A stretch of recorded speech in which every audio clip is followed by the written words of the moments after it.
I'm Mark Hansen, the prop master on Breaking Bad, season 2. Anything the actor handles is considered a prop. Guns, food, watches, glasses, sunglasses. This whole section here is all crime scene. Photo albums, paperwork, stationery, wheelchairs, baby strollers, luggage. If they ask for something crazy on the day, there's no excuse not to have it. Maybe blue, but it's a bomb. This is the blue meth. This is essentially edible rock candy. It's yummy.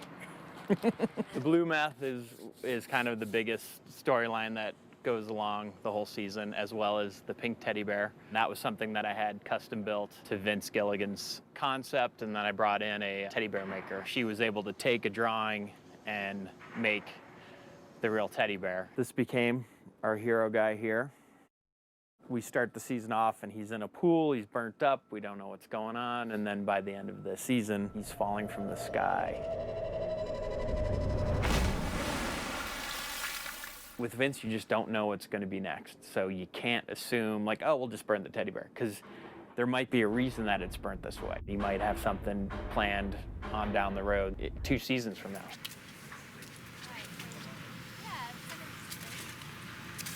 This is the gun that Jesse has the whole season. I thought Jesse he was buying a gun kind of on the street, so it wouldn't be anything really fancy. Pop, pop, pop!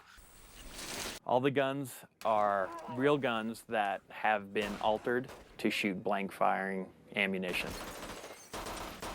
This is Hank's gun. It's a 40 cal Glock, which is issue for DEA. We want police watching the show go, wow, that's dead on. Beans. Beans. They're castor beans. Vince is really pretty strict about keeping to a real life scenario. I got real castor beans and I treated it like it was, you know, toxic on set because they're terribly poisonous.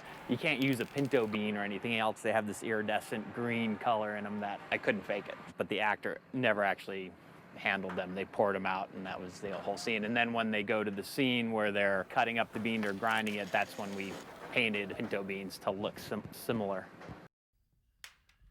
Whenever they're swinging something around, I just can't use a real bottle. You know, you have to have safety. So we'll make rubber versions of everything we do. There's a scene where they're beating on a ATM machine. They're beating on it with a sledgehammer. So if they used a real sledgehammer, it wouldn't last very long. So what I did is made rubber ones. These are just rubber sledgehammers that, you know, they could beat on whatever and it won't hurt them. Later on in the season, Jesse gets into heroin.